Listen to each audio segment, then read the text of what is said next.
Hello everyone. Welcome to Globe or Not, the show where we question the globe and to see if it really stick to reality.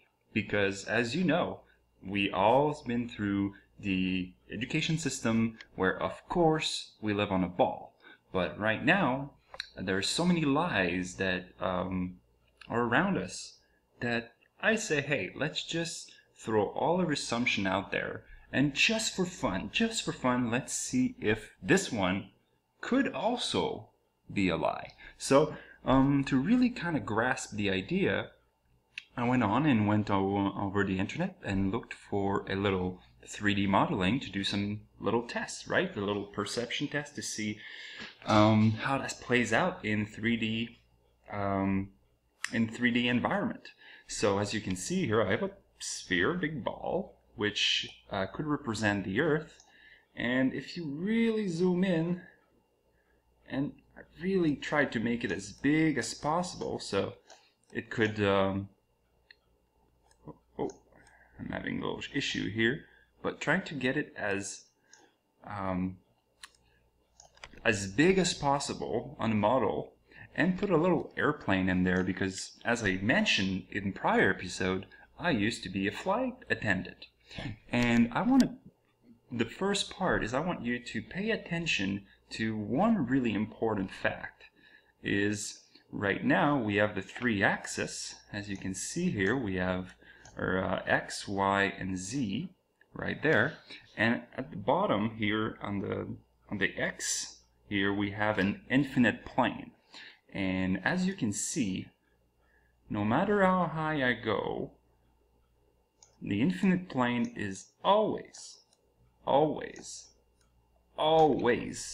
at eye level. It doesn't matter how high you go, and especially with this perspective here, we have infinite view, right? There's no limit on our sight in that 3D modeling. There's no atmosphere, there's none of that stuff. So really, that's how an infinite plane works, is that no matter how high you go, it's always high level.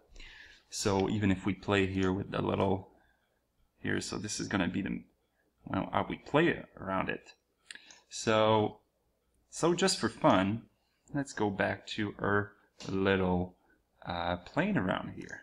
Let's try to find it back because I try to make it as little as possible in relation to the sphere, and of course it's not to scale, but you know, if some of you are not happy, I'm gonna make it twice as big just for fun, or 10 times as big, to illustrate the point, because it's always the same point.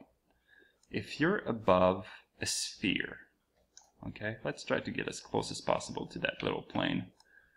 So if you're above a sphere, and let's say you take off, you're right here, and you take off, and imagine this here is the horizon on the ball Earth. Let's forget about the infinite plane at the back.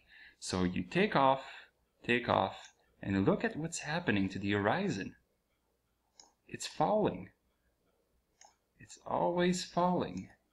And as you go, all you can see is at the bottom you would see the ball horizon that would drop from your perspective. There would be no way that would be possible. Because as you know, when you go on a plane and you look out the window, and I know because I was a flight attendant, I did it every week, at least 2 or 3 times. I was going Montreal to Cancun, Montreal. You take off, you look at the horizon, and it just follows your eye line. It always like this, and I just did Vancouver, Montreal, and I just paid really attention, and that was the case. It's always high level. Now, as I was putting this little airplane here, guess what I did? I went on to Flight Simulator, and I was curious, how do they do it? You know, if you have to do Flight Simulator, how did they do it over the ocean? Well, check this out. We're on Microsoft.com, and let me read this here.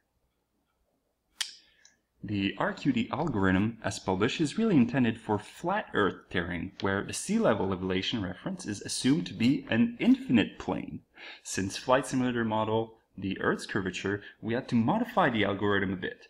The main object is that the unmodified RQT tend to eliminate nearly all the mesh vertex over large open expanses of ocean, which is interpreted as being completely flat.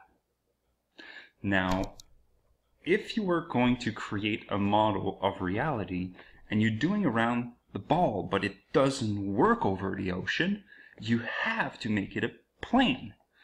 So, I gotta tell you guys, this and gals, this doesn't make any sense. This is not a positive proof for the globe.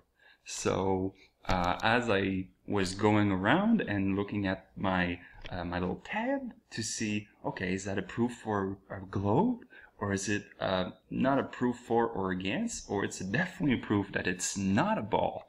I gotta tell you, this doesn't look good. No matter how you go around it, you can't explain why when you take off, the ball Earth doesn't go down. And if you're not happy with this example, I'm going to make it 10 times as big. Okay? I'm going to do another one. If there's people in the comment who think that it's just because it's not big enough, I'm going to do it for you. I'll be happy to do it. And I know the Earth is big, but it doesn't change the rules of perspective. So, as you can hear, I'm pretty excited about this. This is just, I can't believe I've never seen it before. Okay, so enough for my rant. Let's look at our board and see where that leads us. So let's look at our scorecard once again. Yesterday or the day before, I made a video where it talks about different speed on the globe Earth, and how I've never felt that there was a change when I was traveling Cancun, Montreal, Cancun in the same day, many times a week.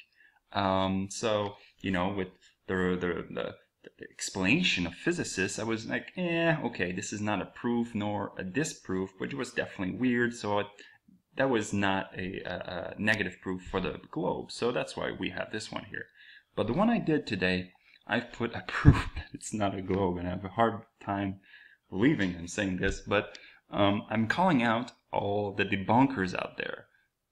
Do you need me to make it 100 times bigger compared to the airplane, just to make sure, for you to be able to really grasp the idea? Because I'm losing my mind here. This is not a proof that it's a globe at all. It completely disproved the globe. I don't know what I'm on right now, if that's true, but there's a lot more research to do. So thank you so much for listening. Thank you for subscribing to this channel. Thank you for following this journey, and I'll see you soon.